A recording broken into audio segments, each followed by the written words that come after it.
Messieurs et dames, bienvenue une fois de plus à ce nouveau numéro de votre programme. Passage oblige vous revient pour parler à cette fois-là de la prise de conscience du monde spirituel. Le monde spirituel, qu'en est-il?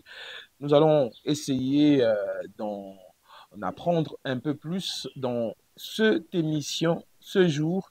Voilà pourquoi nous avons fait appel au prophète Ézéchiel Ilunga, qui est le pasteur de l'église Les Vrais Adorateurs. Cette église qui est située ici à Lubumbashi. Avec lui, nous allons devoir étayer ce sujet avec beaucoup de véhémence. Il est déjà avec nous sur ce plateau spécial concocté juste pour la circonstance. Pasteur, prophète, bienvenue dans Passage oblige. Merci, bonjour. Alors, est-ce qu'on peut vous connaître d'une manière un peu approfondie? D'accord, merci. Moi, c'est le prophète Ézéchiel Ilunga. Je suis le visionnaire de l'église Le Vrai Adorateur. Mhm. Ici à Lubumbashi, nous sommes sur l'avenue du Campus, quartier Gambelade, commune de Lubumbashi. C'est un peu ça. Voilà, donc, ça vient d'où cette vision, les vrais adorateurs, et pourquoi ce nom-là, les vrais adorateurs? Parce que les autres sont faux, ou encore il y a des faux adorateurs? Pas nécessairement. Ce qui est vrai, nous vivons dans un temps qui est un peu compliqué, le temps du soir, où il y a des vrais adorateurs et les faux adorateurs. Nous, la vision est venue par rapport à la mission que Dieu nous a donnée dans ces temps. La mission qui est de transformer son peuple et les amener à connaître le vrai Dieu. Mhm. Parce que, comme je vous ai dit avant, nous vivons dans un temps où il y a beaucoup de confusion, où l'Antichrist est déjà là. Et il a aussi sa mission de dépeupler le royaume de Dieu. Alors, le Seigneur nous a donné cette vision. Notre texte de base est sur Jean chapitre 4, Trois. Jean chapitre 4, le verset 24, où la Bible dit, le vrai des adorateurs adoreront le Père en esprit Et et en en vérité. vérité. Nous sommes là pour adorer le Père en esprit et en vérité. Parce que les gens pensent que l'adoration, c'est quand on met une chanson un peu douce là, la musique douce, les gens sont prosternés. Ça, c'est pas l'adoration. L'adoration, c'est aussi faire la volonté du Dieu véritable. C'est ça aussi adorer le Seigneur.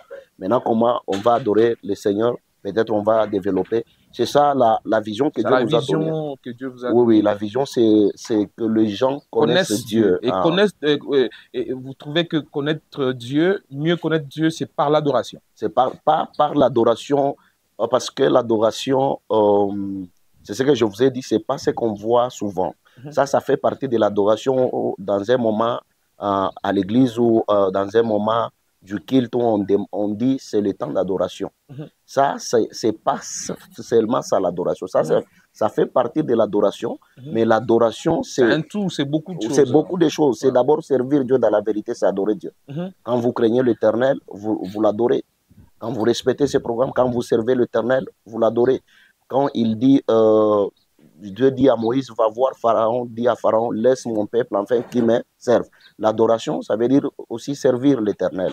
Mhm. Servir l'Éternel en vérité, servir l'Éternel, le seul Dieu vrai. C'est ça aussi l'adoration. Le seul et vrai Dieu, c'est pas Mm. ça notre problème Ok, aujourd'hui. Aujourd'hui, nous avons euh, affaire ok. au monde spirituel. Oui. C'est quoi le monde spirituel, pasteur? Le monde spirituel, si je peux définir le monde spirituel, c'est le monde spirituel est la sphère invisible où évolue Dieu. Les anges, et aussi les démons, les esprits, tout ça c'est le monde spirituel. Donc c'est ce qu'on ne voit pas. Parce que dans la Bible, si vous lisez des gens, dans Hébreux chapitre 11, le verset 3, la Bible nous dit ceci, nous croyons en Dieu, alors nous comprenons que sa parole a créé le monde. Ainsi, ce qu'on voit ont été faits à partir des choses qu'on ne voit pas. Le monde spirituel, c'est ce qu'on ne voit pas. C'est ça, c'est là où même Dieu réside. C'est ça même Dieu. C'est ça le monde spirituel. Est-ce qu'il y a une différence entre monde spirituel et monde des ténèbres, par exemple? Dans la spiritualité, quand on dit le monde spirituel, on englobe tout. Donc tout est à l'intérieur. C'est comme je vous ai dit par la définition, c'est la sphère invisible où Dieu évolue, les anges et les démons. Quand on parle du monde spirituel, on parle des réalités spirituelles, tout ça. Maintenant, là, il n'y a pas la différence entre là où Dieu vit et là où Satan vit. Mais quand on parle du monde spirituel, c'est comme en général. Mais il y a, c'est vrai, ce n'est pas notre sujet. Maintenant, il y a premier ciel, deuxième ciel et troisième ciel. C'est de cela que je voulais qu'on parle un peu. Le ciel où Dieu vit, c'est quoi ce ciel-là? Parce qu'il y a beaucoup de confusion quant à ce. Je vais, avant d'expliquer ça, je vais commencer par définir d'abord Dieu. Parce que Dieu d'abord est esprit. Pour que les gens comprennent le monde spirituel et autres, vous devez commencer par voir que Dieu est esprit. Car il dit d'abord lui-même dans sa parole, dans Nombre chapitre 23, le verset 19. La Bible dit, Dieu, il n'est pas un homme pour mentir, ni un fils de l'homme pour se repentir. Maintenant, c'est comme si on posait la question, Dieu, il est comment? C'est Jean maintenant qui nous répond dans Jean chapitre 4, le verset 24. Jean dit, Dieu est esprit. C'est-à-dire, Dieu est esprit et il faut que ceux qui l'adorent, l'adorent en esprit. Donc, vous devez déjà, si on veut expliquer le monde spirituel, vous devez d'abord comprendre qui est Dieu. Si on veut expliquer là où Dieu vit. Dieu est d'abord esprit. C'est-à-dire qu'il est invisible. Dieu, ce n'est pas quelqu'un qu'on peut voir, qu'on peut toucher. Ça arrive qu'il manifeste ses dons, ça arrive qu'il manifeste sa grâce, mais d'abord, il est invisible. Je nous ai dit, il est esprit, et il faut que ceux qui l'adorent, l'adorent en esprit. Maintenant, il ajoute quelque chose, c'est dans Jean chapitre 3, quand le docteur Nicodème est allé voir Jésus de nuit pour demander, nous connaissons que tu es un docteur venu de Dieu, parce que personne ne peut faire ce que tu fais si Dieu n'est pas avec toi. Il dit, pour faire ce que je fais, vous devez naître de nouveau. C'est là où on parle maintenant encore du monde spirituel. C'est-à-dire qu'il y a des choses qu'on ne peut pas manifester si on est né charnellement. Dieu, on ne peut pas les limiter par rapport à l'espace. Parce que, je reviens à votre question, vous m'avez demandé là où Dieu vit. Il dit, le ciel c'est son trône, la terre est son marchepied. Lui, il est partout. Donc, lui, il n'a pas un endroit où je peux vous dire, Dieu vit quelque part. Lui, il est partout. Il dit, le ciel c'est son trône et la terre c'est son marchepied. Donc, c'est ça Dieu. C'est ça Dieu, il vit dans l'omniprésence, il est partout. Oui. Mais quand même, on représente un royaume des cieux. Oui. C'est quoi ce royaume des cieux alors? Le royaume des cieux, si je peux expliquer dans un mot, c'est l'endroit où il y a la vie. Vous voyez? Parce que je vais un peu revenir en arrière. L'homme que Dieu a créé, quand il dit faisons les êtres humains à notre image, selon Genèse chapitre 1, le verset 26, ce n'était pas un homme qui était appelé à la mort. Vous voyez? C'est l'homme qui était appelé à la vie et à la vie éternelle. D'où vient la mort? C'est quand l'homme a péché. Et lorsque l'homme a péché, Dieu a enlevé la vie éternelle. Maintenant, par la grâce de Dieu, il a envoyé notre deuxième Adam, comme Paul le dit dans Corinthiens, Jésus-Christ, pour nous ramener dans le royaume des cieux, dans le royaume de Dieu, dans le royaume où il y a la vie, où il y a la facilité, où il y a la vie en abondance, où il n'y a pas de limite d'âge. C'est tout ce que je peux dire du royaume des cieux. Le royaume des cieux, le royaume de la vie, le royaume où règne la volonté de Dieu, où règne Dieu lui-même, où règne toute sa cohorte. C'est ce royaume-là dont nous avons tous besoin pour ainsi vivre éternellement avec notre Dieu. Est-ce que le monde physique dépend du monde spirituel? Totalement. Totalement, le monde physique dépend du monde spirituel. Totalement. Je vous ai dit au début que quand la Bible parle d'abord de l'homme, je parle de l'homme, la Bible ne parle pas d'un homme qui est charnel. La Bible parle d'un homme qui est spirituel. Il dit, faisons l'homme à notre image selon notre ressemblance. J'ai expliqué que l'image est la ressemblance de Dieu. Dieu, il est esprit. C'est-à-dire, le royaume physique ici dépend du royaume spirituel. C'est le royaume spirituel qui dicte des lois. Donc, c'est ça. Voilà pourquoi vous allez voir quand Dieu a décidé de chasser Adam, Adam n'a pas résisté. Parce que c'est le monde spirituel qui contrôle l'univers. Et je nous ai même dit par la définition, quand je parlais du monde spirituel, je nous ai dit, Paul nous dit, c'est par la foi que nous croyons que ce royaume a été formé par la parole de Dieu. Ainsi, ce qu'on voit n'a pas été fait par des choses visibles, mais par des choses invisibles. Donc la source de tout ce que nous voyons avec les yeux, c'est le monde invisible. C'est ça. Dépend totalement. Donc le monde invisible n'est pas totalement du royaume spirituel, du monde spirituel. Et bien voilà, notre vue est limitée. Oui, oui. Est-ce que c'est tout ce qu'on ne voit pas qui constitue le monde spirituel? Oui, c'est tout ce qu'on ne voit pas. C'est tout ce qu'on ne voit pas. Comme je nous ai dit, le monde spirituel est vaste. Est vaste parce que là, par définition, je vous ai dit, même le diable, il est dans le monde spirituel. Parce que depuis que la Bible a dit qu'il a été précipité, il est sur la terre, personne n'a déjà croisé le diable en route, par exemple. Donc, on les voit par les œuvres. Donc, c'est le monde spirituel qui influence l'univers. Voilà, c'est le monde spirituel qui influence l'univers. Alors, est-ce que vous pouvez vous expliquer par rapport à ça? Qu'est-ce que le monde spirituel fait sur le monde physique qui nous dit que c'est de l'impact de celui-ci sur ce qui est physique? Un exemple qui est simple, c'est quand vous lisez dans Marc chapitre 4. La Bible dit qu'il y avait un homme qui était possédé d'un esprit. Au début, les gens cherchaient par tous les moyens de mettre des...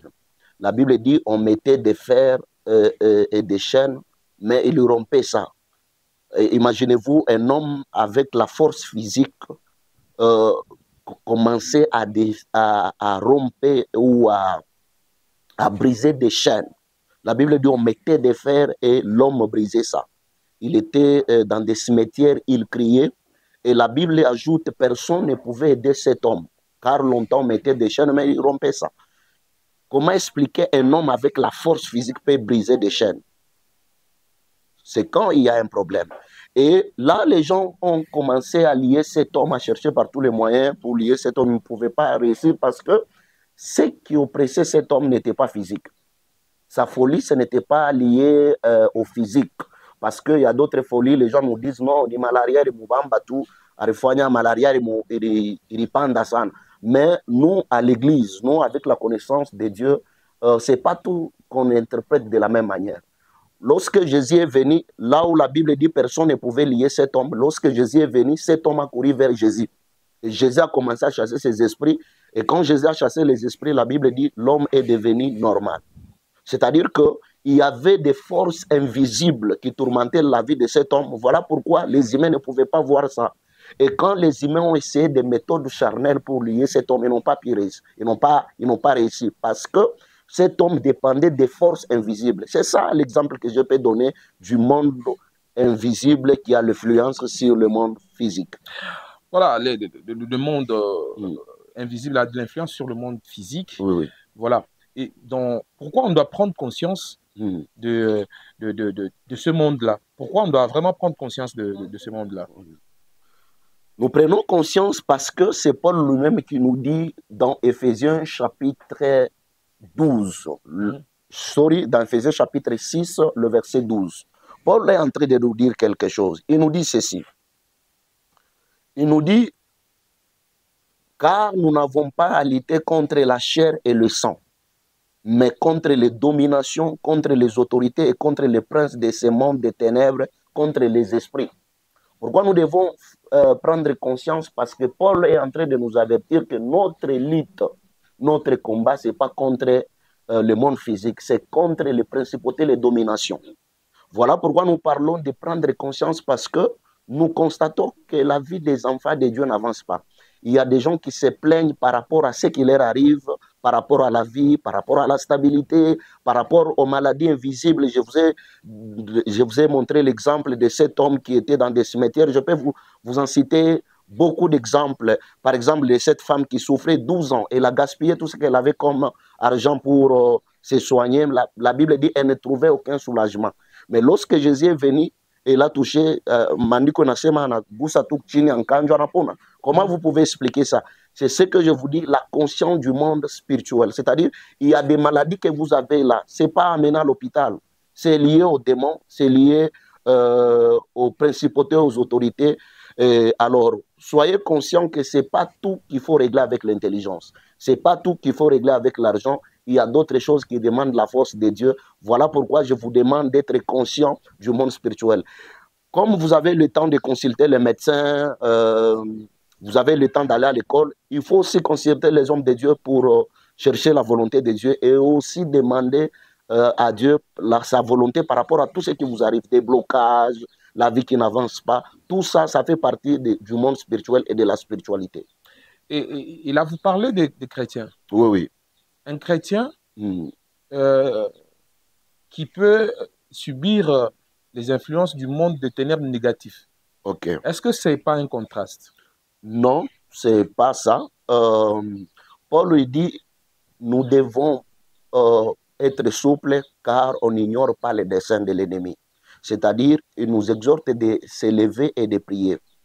D'abord, si on veut définir les chrétiens, le mot chrétien ne vient pas du ciel. Ce n'est pas un ange qui a amené ces mots. Ce sont les païens qui ont donné ces noms aux gens qui priaient. Donc, chrétien veut dire comme Christ. Vous voyez, il y a des chrétiens qui sont encore distraits. Il peut être chrétien, Jésus a tout accompli sur la croix, mais il y a d'autres qui sont encore distraits. Voilà, Paul nous parle de ne pas laisser l'avantage à Satan sur nous.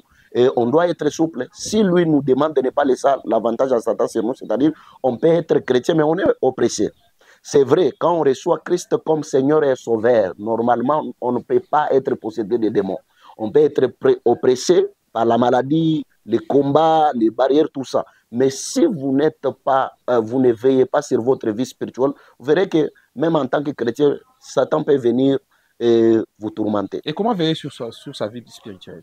Première des choses, vous devez d'abord vous devez marcher dans la vie de sainteté parce que la Bible dit l'ennemi viendra chercher quelque chose à nous, mais si donc l'ennemi viendra nous oppresser ou bien nous attaquer, mais s'il ne trouve pas quelque chose en lui, en nous, c'est-à-dire il ne fera rien.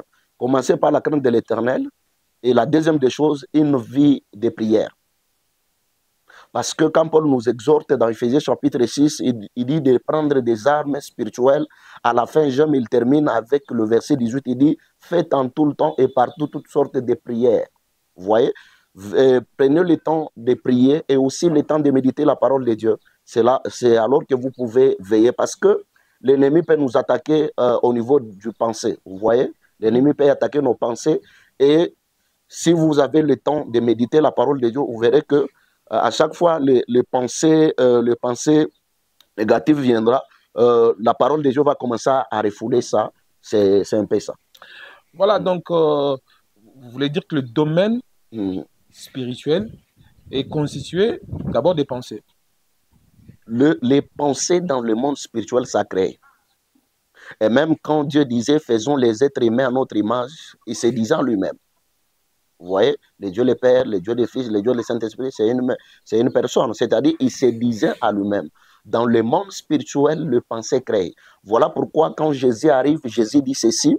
Vous avez appris, Moïse vous a dit, c'est lui qu'on trouve avec une femme, c'est lui qui commet l'adultère, tout ça, on va le lapider, tout ça. Mais Jésus ne s'arrête pas à l'action. Jésus dit, c'est lui qui pense. Il est semblable à celui qui vient de commettre l'acte. Vous voyez? C'est-à-dire que dans la nouvelle alliance, les pensées créent. Et voilà pourquoi la Bible nous exhorte d'être transformés, d'être renouvelés au niveau de nos pensées. Les pensées, c'est aussi un domaine du monde spirituel. Si vous laissez vous penser à la merci de l'ennemi, il va en prendre bien soin de sa manière pour ainsi vous conduire sur sa voie macabre. Et là, vous n'aurez pas assez de souffle pour vivre et vivre la bonne vie, celle du Seigneur. Alors, pasteur, nous sommes en train de cheminer dans ce programme, Ok. Passage oblige.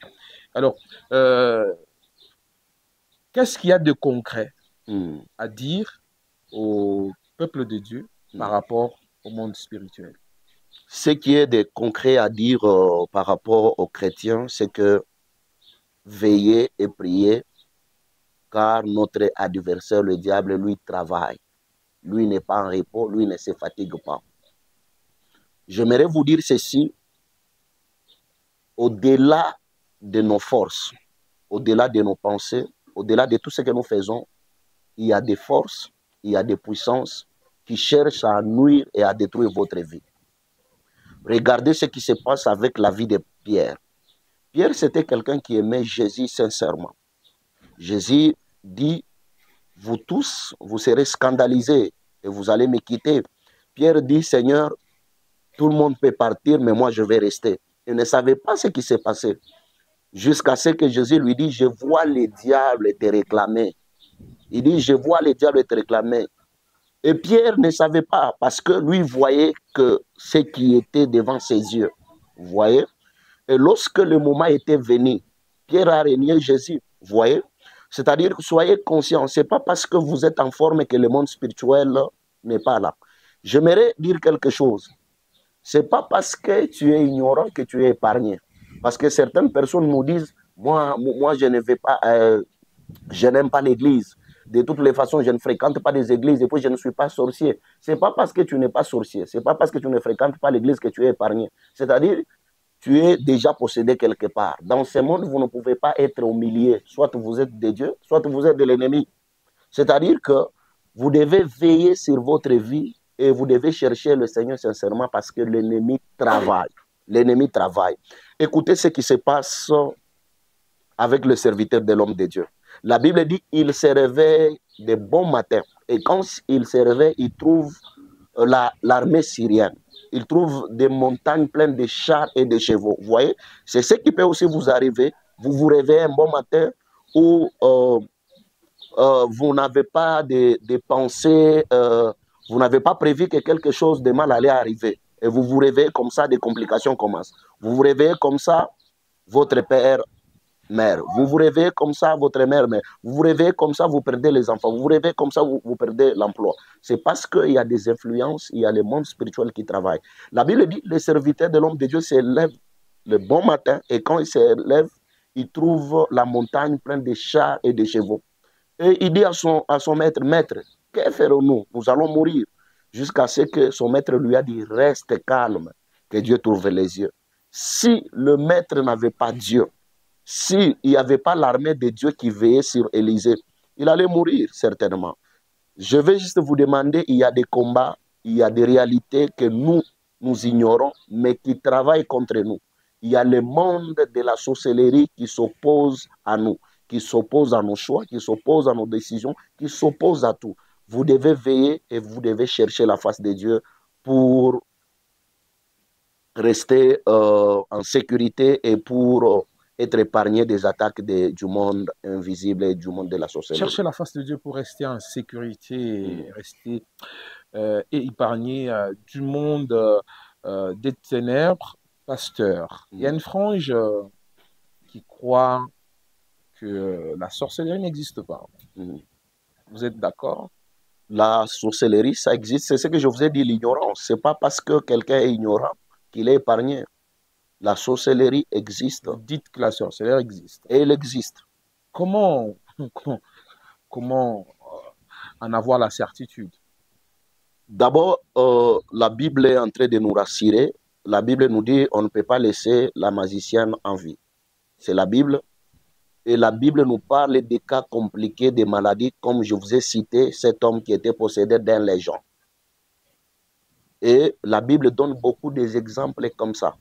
La magicienne, quand elle avait vu Paul passer, il dit, cet homme, il a Dieu. Suivez cet homme. Alors que cette femme faisait beaucoup du bien au peuple. Et quand Paul est venu, cette femme a dit aux habitants que cet homme, il a Dieu. C'est-à-dire qu'il y a la force qui est un peu négative par rapport à la force de Dieu. Et cette force, ça s'appelle la sorcellerie. La sorcellerie, je dirais, c'est juste une branche des pouvoirs de l'ennemi. Vous voyez? Parce que ce monde, nous avons le combat qui est contre l'ennemi. La Bible dit notre adversaire, le diable. C'est-à-dire nous avons un seul adversaire, c'est le diable. Maintenant, le diable, il a des branches. Vous voyez, comme nous, à l'église, nous avons 5 ministères. Il y a des prophètes, il y a des apôtres. C'est comme ça aussi avec le diable. Il y a des magiciens, il y a des féticheurs, il y a des sorciers. Donc, la sorcellerie existe. La sorcellerie existe.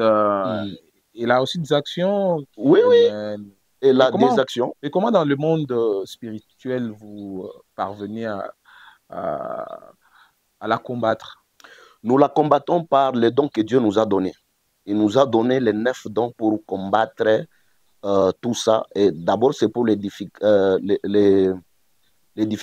de son peuple et aussi pour combattre ses puissances. C'est le verset que je vous ai dit. Il dit, nous n'avons pas à lutter contre la chair et le sang. Parce que les gens pensent que le combat, c'est d'une manière charnelle. Il y a des églises où on organise des prières comme ça, on des a des combats de bâtons la en sauce. main et puis Non, non, non, on non, se non. bat contre le diable. Non, avant, les gens pouvaient lutter comme ça. Les gens, le combat était charnel. Maintenant, cette fois-ci, le combat est spirituel. Le combat est spirituel. C'est ce que Paul nous dit dans Éphésiens chapitre 6, le verset 12. Nous n'avons pas lutté contre la chair et le sang, mais contre les dominations, les principautés, les autorités, les esprits dans des lieux célestes. Vous voyez? C'est ça même la sorcellerie. Pourquoi les gens n'acceptent pas ou les gens refusent que la sorcellerie n'existe pas? Parce que la sorcellerie, on ne peut pas voir la sorcellerie avec les yeux, mais on peut voir ses œuvres. Parmi les œuvres de la sorcellerie, c'est la maladie, les attaques. Vous savez, il y a des gens qui perdent de travail comme ça. Ils se réveillent et ils perdent le travail. Pourquoi? Parce qu'il y a des actions de la sorcellerie. On ne peut pas voir ça avec les yeux parce que le combat est spirituel, mais on peut voir les actions, la maladie à tout moment, les situations, les blocages. Vous savez, il y a des familles, quand vous regardez, vous pouvez, même si vous ne priez pas, il y a même des païens qui ignorent la sorcellerie, mais quand il y a des événements qui se suivent là, ils disent, ça c'est la sorcellerie. Vous verrez, dans une famille où le mariage c'est difficile, vous verrez, le grand frère aîné, il ne met pas au monde. Il est marié, il n'a pas des enfants. La grande sœur et les autres, c'est comme ça. C'est lui qui a essayé d'avoir un enfant, on l'a tué. Il y a des morts précoces. Il y a dans certaines familles où les gens ne peuvent pas atteindre 60 ans ou même 50 ans. C'est des morts précoces. Ça, c'est l'œuvre de la sorcellerie. Il y a des maladies bizarres comme, si vous lisez la Bible, vous allez trouver un homme qui est couché là, aux piscines. La Bible dit, pendant 38 ans, il était là. Donc, on a essayé comment il a de fait traiter pour être là pendant 38 38 ans? ans. 38 ans. On l'a amené. Il y avait l'ange qui agitait l'eau. Et à chaque fois, l'ange agitait l'eau. Il y avait la guérison d'une seule personne. Et comment vous pouvez expliquer ça quand Jésus arrive? Il dit à cet homme qui était incapable de s'élever pendant 38 ans, il dit à cet homme de prendre son lit et de s'élever. C'est parce que Jésus était puissant. Jésus avait la force de combattre les démons qui étaient dans la vie de cet homme. Donc, il y a des maladies qui ne sont pas ordinaires, qui ne sont pas normales. Il y a des choses que vous vivez là, c'est lié à la sorcellerie. Nous, à l'église, on a quelques cas de délivrance de la sorcellerie. Et dans mon ministère, j'ai eu quelques cas de la sorcellerie où vous voyez des petites filles, des petits garçons vous dire que moi, je suis sorcier. J'ai bloqué les finances de mon Est-ce que c'est père. pas sous pression? Non, ce n'est pas sous pression. Nous, on le fait par révélation. Et par moments, c'est eux-mêmes qui nous suivent. Ils nous demandent, moi, je suis sorcier. Nous avons des choses à remettre. Et vous voyez des choses à remettre. Par exemple, un enfant qui vous dit, j'ai bloqué l'argent à la maison. Son père, il est au travail, il travaille avec des amis où leur salaire, le salaire des amis, c'est 600 ou 500 dollars. Mais le père, lui, on lui donne que 100 dollars. Il a déjà fait plus de 10 ans de travail. Et ça, c'est la sorcellerie. Le jour où on délivre la petite, elle nous dit que c'est moi qui ai bloqué l'argent de papa. Il dit à la sorcellerie, on m'a dit que je ne peux pas permettre que de bonnes choses entrent à la maison. Donc, chez papa, là, si vous arrivez, vous allez trouver des télés comme ça, vous allez même penser ne quoi réparateur. L'enfant vous dit, non, non, à chaque fois, la télévision, ça m'a touché, mon Michel. Vous voyez? Ça, c'est ce que moi, j'ai vécu et j'ai vu dans mon ministère. Donc, c'est pour vous dire que la sorcellerie, elle existe. Ce n'est pas parce que vous êtes ignorant que vous êtes épargné. Retenez bien cette phrase. Parce que beaucoup de gens se disent, non, non, on est ignorant de ces choses. Et ces choses-là n'existent pas. Ce n'est pas parce que tu es ignorant que tu es épargné. Ce n'est pas parce que tu es ignorant que tu es épargné de l'impact du monde négatif, du monde spirituel, du monde des ténèbres. Voilà, il faudra toujours se connaître. Alors, quels sont, d'une manière générale, les signes qui font voir que telle personne est sous influence démoniaque ou satanique? Il y a beaucoup de signes, je vais citer quelques-uns. La maladie qui ne se termine pas. Vous avez l'impression qu'on a traité. Des maladies cycliques. Oui, oui. Vous savez, qui il y a reviennent, par exemple, à une époque oui, oui. où, après un temps, après un temps, ça revient. On sait qu'au mois de décembre, telle personne aura tel problème. Oui, oui. Voilà. Ou encore des maladies générationnelles. Oui, oui, oui, oui. Et il y a aussi des maladies qui ne se terminent jamais. Vous voyez quelqu'un... Vous amenez quelqu'un à l'hôpital, on ne trouve rien, mais il est quand même rien. malade. On appelle les spécialistes, on fait tout. Et la personne est toujours malade. C'est ce que la Bible dit. Je vous ai donné l'exemple de cette femme. La Bible dit, elle a tout vendu dépensé. Tout ce qu'elle possédait pour chercher la guérison. Elle ne trouvait aucun soulagement. Pourquoi? Parce que son problème était spirituel. Il y a la maladie. Il y a, comme je vous ai dit, là, il y a la mort précoce. Vous verrez que dans une famille où les gens, on a déjà placé une limite par rapport à l'âge. Il y a des familles où les gens ne peuvent pas Koufi Katam 50 ans. Vous voyez, ça, ce sont des signes où vous pouvez trouver dans une famille où les gens ne se marient pas. Ils ne se marient pas. Vous voyez, c'est ce qui pousse même les gens à prier, à chercher Dieu. Pourquoi? Parce qu'ils sentent que c'est comme s'ils tournent en rond. Et tous, nous avons des gens comme ça qui nous suivent et qui nous expliquent. Pasteur, on ne comprend pas ce qui nous arrive dans la famille. Notre grand frère aîné, notre grand frère le deuxième, tout ça, on a l'impression qu'on n'avance pas. Tout ça, ce sont des signes qui montrent qu'il y a la sorcellerie. Ce sont des signes qui montrent que cette personne il est sous l'influence du monde invisible, du monde de la sorcellerie. Et parce que le monde invisible, le monde sorcellerique, n'entre pas comme ça. Il faut que vous puissiez ouvrir la porte. Oui, oui. Comment savoir que c'est à cause de telle ou telle autre chose que je suis ou que telle personne est sous influence satanique? Bon, vous venez de dire que ça n'entre pas comme ça, il faut que quelqu'un ouvre la porte. Nous sommes des Africains. Avant que l'évangile arrive ici, on était dans des coutumes. Vous voyez, dans chaque tribu, il y a des coutumes. Qui existent même jusqu'à aujourd'hui. Qui existent même aujourd'hui. Il y a des réalités spirituelles. Est-ce que, pour ne pas m'éloigner à votre question, je vais vous donner un exemple. Est-ce que vous savez qu'il y a des familles, ils ont marié juste les gens après Banaïcha ma conflit. Donc c'était chef coutumier waoku, beko na ma conflit. Njuu ya kuisha ile ma conflit, huyo analeta mtoto banaoana naye. Non, mariage ile ilikuwa ya ma conflit. Non, ni mariage en d'autres termes, mariage à malédiction. Vous voyez? Et je peux dire par exemple, ni mambo inafanyika en 1950. Mais aba bengine abayazari quoi. Sasa mwile mariage munakuwa batoto. Hein? Il y a les enfants banazalana. Et puis on se rendre compte que beko na problème moya ni mariage yakwake facilement. Et puis banangara ke baba kufa kintu. Vous voyez? Njo ile question muruliza que comment ile dunia kilo yezi kujimposer. Au moins muntu afungule mulango. Kuko bantu walifungula mulango ni bobe nyewe. Bengine ce sont des réalités qu'ils ont trouvées dans la famille. Et la Bible dit ça ne sera plus les pères ont mangé des raisins et les dents des enfants sont agacées. Oui, quand même. Oui, mais regardez ce qui se passe dans la vie de Jésus. Jésus, il est né, on annonce seulement à Hérode, on dit le roi des Juifs vient de naître. Et Hérode prend déjà la décision de tuer les bébés. Écoutez ce qui se passe, c'est quoi? La Bible dit, Dieu avertit Joseph par un ange. Vous devez fouiller avec le petit enfant parce qu'il y a quelqu'un qui cherche à faire du mal à l'enfant. Vous voyez? Les gens, Joseph et Marie ont fouillé avec Jésus en Égypte. Maintenant, ce qui se passe, c'est quoi? La Bible dit, Hérode apprend qu'il a été détourné par le mage. Il prend la décision de tuer des enfants, voilà. donc des 0 à 2 ans. Qu'est-ce que ces enfants des 0 à 2 ans ont fait? Vous voyez? C'est-à-dire, le monde spirituel, ce n'est pas parce que vous avez commencé quelque chose, non. Ce n'est pas parce qu'un père a fait quelque chose que vous, les enfants, vous êtes épargnés. Voilà. Vous savez, il y a des combats qui arrivent, toi-même, tu te poses des questions, qu'est-ce que je fais? C'est juste des réalités, des combats des ténèbres.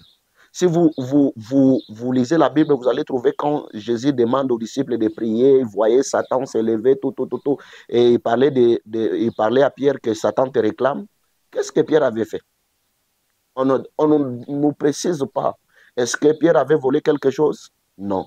Donc, il y a des combats qui arrivent comme ça. Les enfants ont perdu la vie de 0 à 2 ans, comme ça. Parce que ils sont nés dans une saison où un roi des jours venait de naître. Là où vous allez me dire, c'est leurs parents qui ont fait quelque chose. Non. C'est juste comme ça, quand les diables s'élèvent pour combattre la vie de quelqu'un, c'est comme ça. Alors, vous êtes dans la famille, vous reconnaissez que la situation que nous sommes en train de vivre, c'est à cause de tel enfant ou tel frère qui est sorcier. La Bible aussi dit vous ne laisserez pas vivre la sorcière ou encore la magicienne dans la maison. Vous faites quoi? Vous les tuez? Non, c'est là où il y a un problème dans cette génération. Et même les gens nous traitent de tous les mots parce que les gens nous disent, nous pasteurs, surtout nous prophètes qui ont la grâce de révéler certaines choses, que nous nous séparons des familles. Nous citons les gens qui sont sorciers, nous séparons les familles. La Bible nous demande d'abord d'aimer nos adversaires. Je nous ai parlé de la conscience du monde spirituel. La sorcellerie, ce n'est pas quelque chose qu'on voit avec les yeux physiques.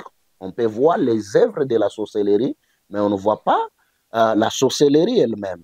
Alors, quand on apprend dans une famille que notre frère, notre grand frère par exemple, ou notre grande sœur, notre père, sorcier, ou notre mère, le combat reste sur le plan invisible, c'est-à-dire le combat reste sur le plan spirituel, comme la Bible dit, nous n'avons pas à lutter contre le sang et la chair. Concrètement, là, qu'est-ce qu'on fait? Ce qu'on fait, c'est prier d'abord que Dieu touche l'âme de cette personne.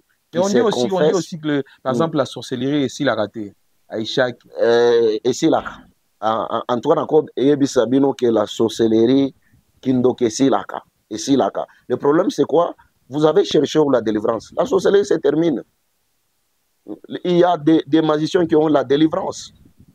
Pasteur, vous avez des cas où Boulozi Bunaïcha. Bunaïcha. Anamini, anazomutumikia na Mungu. Abantu atanza Mungu. Voilà pourquoi il faut. Voilà pourquoi il faut utiliser l'intelligence. Vous voyez. Imaginez-vous, pasteur, que vous me dites aujourd'hui que ma réalisatrice en or, qui est juste en face de moi, c'est elle qui bloque ma vie. Et puis, vous me dites un jour qu'elle a déjà demandé pardon à Dieu, elle a été guérie de ça. Moi, je la traite comment? Comme avant? Il faut la traiter comme avant. On combat aussi l'adversaire, l'ennemi avec beaucoup d'amour. Vous voyez, c'est ce qui amène la confusion dans cette génération.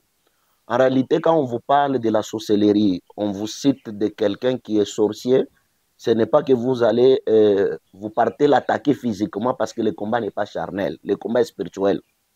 Priez pour cet homme. Ou si vous avez la grâce, vous pouvez amener cette personne à l'église ou chez l'homme de Dieu qui a dit. Et l'homme de Dieu va donner des détails. Aussi, la personne est là aussi, la grâce de Dieu, elle peut reconnaître. Elle peut reconnaître, oui, parce que nous avons des gens que nous, par révélation, par la grâce de Dieu, le Seigneur nous donne un message. Le Seigneur nous dit, telle personne, il est sorcier. Même à l'église, nous avons des sorciers qu'on a essayé de suivre et qui ont fait semblant d'accepter. On les laisse comme ça, on prie pour eux.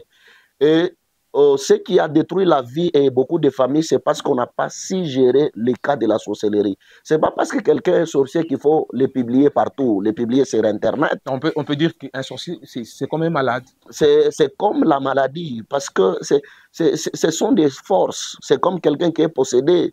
Donc c'est comme des forces. Vous savez, il y a des personnes qui sont, il y a des gens qui sont entrés dans la sorcellerie avec leur propre conscience.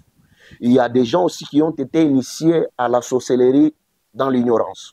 On C'est l'a ainsi donné qu'on parle de sorcellerie consciente et consciente. inconsciente. Ah. Il y a même des gens qui sont conscientes, mais la sorcellerie, ils ont eu ça par ignorance.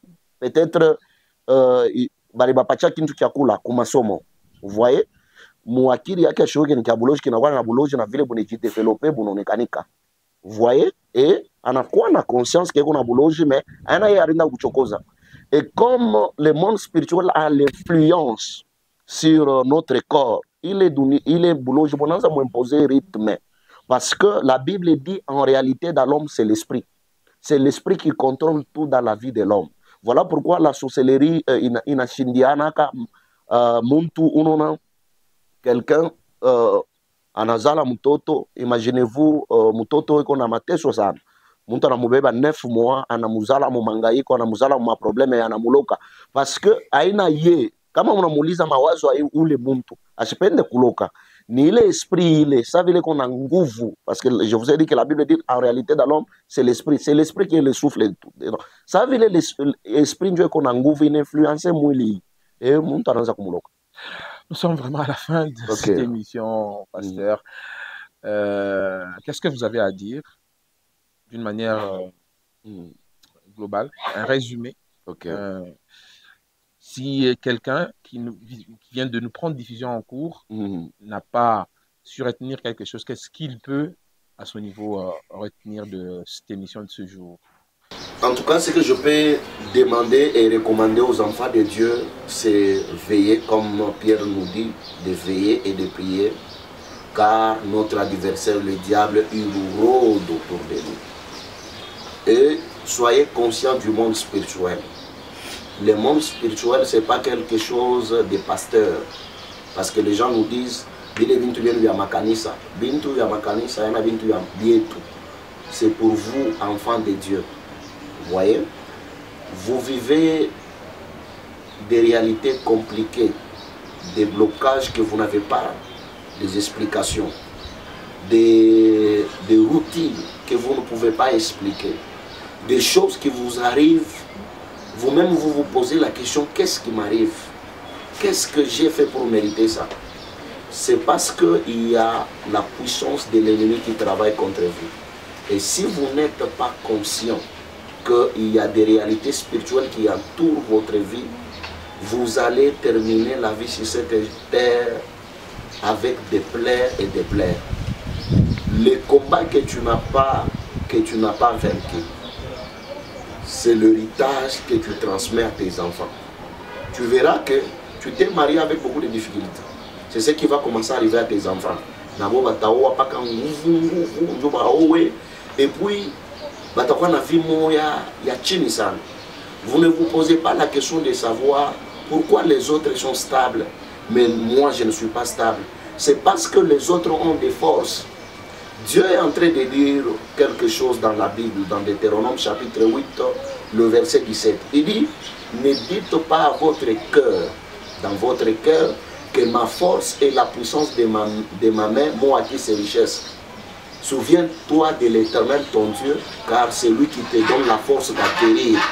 C'est-à-dire, un homme ne peut pas acquérir quelque chose sans la force du Tout-Puissant. Un homme ne peut pas avoir quelque chose sans la force spirituelle. Voilà pourquoi vous êtes étonné, quelqu'un peut entrer dans la maison d'un féticheur et il sort avec des billets d'argent. Pourquoi? Tous ces temps ici, vous connaissez la personne, il n'avait pas l'argent, il n'était pas stable. Mais pourquoi d'un coup la personne a commencé à avoir l'argent? Et même nous, ça nous étonne. Même quand c'est Dieu qui donne, les gens, on dit non, arrive à Madao. Pourquoi à chaque fois vous associez la richesse au fétiche? Parce que même vous-même, vous dites que un homme ne peut pas posséder niveau moyen et richesse comme Nanguvu Yakiro. C'est-à-dire, Dieu nous recommande de ne pas oublier que c'est lui qui nous donne la force d'acquérir. Mais nous avons la richesse, la bénédiction en Dieu qui n'a pas beaucoup de conditions. Condition, moi, de Mungu, moi, c'est fini. J'aimerais juste dire à une personne, ne dors pas. Regarde ce qui arrive autour de toi. Regarde comment tu perds l'argent facilement. Regarde comment les opportunités t'échappent. Regarde ce qui se passe autour de toi. Tu as l'impression que tu n'es pas seul. Si tu regardes bien dans ta famille, il y a d'autres personnes qui sont en train de vivre des choses que tu vis là. C'est ce qui montre qu'il y a un monde de la sorcellerie qui a déjà commencé à attaquer votre vie. Regardez ce qui se passe avec Moïse. La Bible dit, les Amalécites s'élèvent pour combattre Israël. Dieu demande à Moïse de monter à la montagne. Moïse monte avec Aaron et Hur.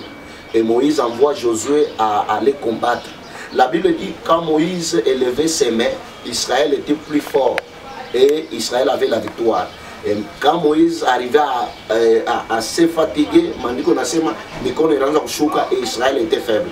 Comment ma épée abantu, il va dépendre na mikono ya muntu kumulima. C'est pour vous dire que c'est le monde spirituel qui contrôle l'univers. Ça veut dire que Moïse a comme position ya présence ya Mungu. Mikono ya kama na shimama, iraanza kupatia nguvu bale beko na maépée et Israël a ruiné en vita parce que l'Éternel est avec eux. Dieu va t'aider, peu importe ton problème, peu importe ta situation, Dieu est capable de tout changer. Moi-même qui vous parle, il y a des réalités de la vie qui ont compliqué ma vie pendant quelques années en arrière, mais par la grâce de Dieu, parce que j'ai accepté Christ comme Seigneur et Sauveur, j'ai commencé à vivre selon ce que le Seigneur m'a recommandé et le Seigneur a commencé à me donner la victoire. La victoire dans la vie et la victoire dans le ministère. Il y a même des pasteurs, des serviteurs qui sont coincés, ils n'arrivent pas à comprendre, le ministère n'avance pas. Est-ce que vous savez, homme de Dieu, il y a des églises qui ont déjà fait 10 ans, ils n'ont pas les instruments. Ils n'ont pas des temples, ils n'ont pas des endroits. Pourquoi? Parce que la sorcellerie a déjà refusé que l'église évolue. Alors je vais vous recommander de veiller et de prier parce que notre adversaire, le diable, n'est pas loin. Il est là. Que vous soyez ignorant ou pas, il y a le monde des ténèbres qui travaille contre l'église de Dieu, contre l'évangile. Que Dieu vous bénisse. Nous sommes vraiment à la fin de cette émission, très chers tous. Les pasteurs, est-ce que vous pouvez donner juste vos contacts? Il n'y a pas de problème, je vais donner l'adresse et en même temps mon numéro de téléphone. Notre adresse est simple, nous sommes sur avenue du campus de l'église Kassapa. Ou si vous êtes au centre-ville, vous prenez les taxis sur Kassaï, Kassangoulou, vous descendez sur l'arrêt Sinaï, vous entrez à votre droite, première avenue, deuxième avenue à votre gauche, à 50 mètres. C'est sur l'avenue du campus que vous allez trouver l'église Les Vrais Adorateurs. Mon numéro de téléphone c'est plus 243 099 264 61 42. Je reçois chaque samedi à partir de 10 h juste. Vous nous appelez pour vous enregistrer, c'est gratuitement. Vous venez, on vous reçoit. Quel que soit le problème que vous avez, Jésus est encore là et Jésus agit encore. Ça n'est totalement fini sans pourtant globalement finir ce sujet. Nous allons vous retrouver dans les prochaines échéances avec le même et réel plaisir. Si Dieu nous prête vie. Merci à tous de nous avoir suivis. Merci à ma réalisatrice Anor, Lorraine Koussou-Konkole. Merci à toute la grande équipe ITC Productions. À la prochaine. Merci.